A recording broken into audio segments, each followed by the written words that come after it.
Hanging out with TSN hockey analysts Dave Poulin and Craig Button. And guys, Leon Draisaitl scored 4 goals on Wednesday night in a Game 1 loss. Joe Pavelski scored 4 goals on Tuesday night in a Game 1 loss. Neither of these guys seem too particularly thrilled about scoring 4 goals when their team doesn't get the victory. They really cannot get any joy out of this, can they? No, you can't, because it's an individual thing to score. I mean, you score 4 goals, it's great, but it's an individual thing. And all you think about in the playoffs is winning.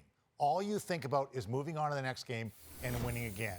And it's so painful to be that good individually but not have the team result you have. When you put it with respect to, it's a phenomenal performance by Leon Draisaitl, and maybe sometime in the off season he'll look back on it and realize how phenomenal it was. But to Dave's point, I mean, this is zeroed in. The players are zeroed in on, did we do enough to win? And yeah, we can sit back here and say that Leon Draisaitl did enough to help the Edmonton Oilers win. It would be ridiculous for us not to say that. But Leon Draisaitl has a single-minded focus on, we got to win as a team.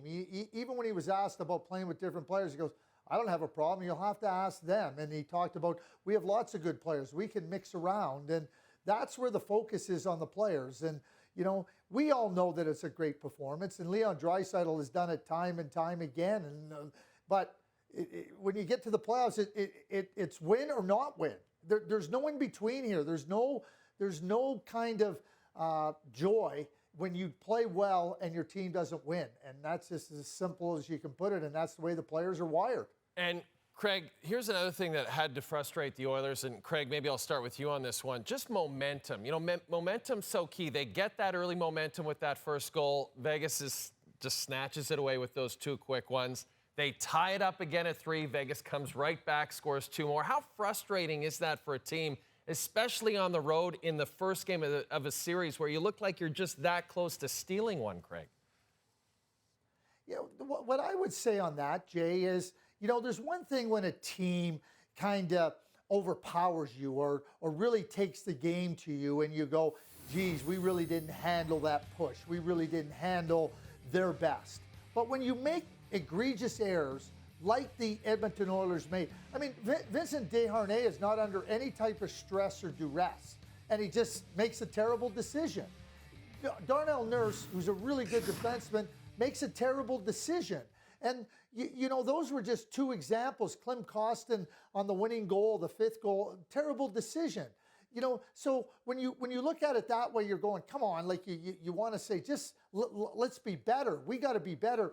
They didn't put, I don't think that the Vegas Golden Knights took the Edmonton Oilers and squeezed them into a box where they're going, okay, what do we do now? I think the Edmonton Oilers know that they have to be better. They know they can be better. But I think that in the course of a game that you got 2 really good teams here, and Dave said, buckle up, you know, this is going to be a really good series, and I expect it to be exactly that. I'm not so sure that any team is going to be able to really in a demonstrative way overpower their opponent here. Well, you talk about momentum and momentum within a game. Tonight, 40 seconds and 61 seconds.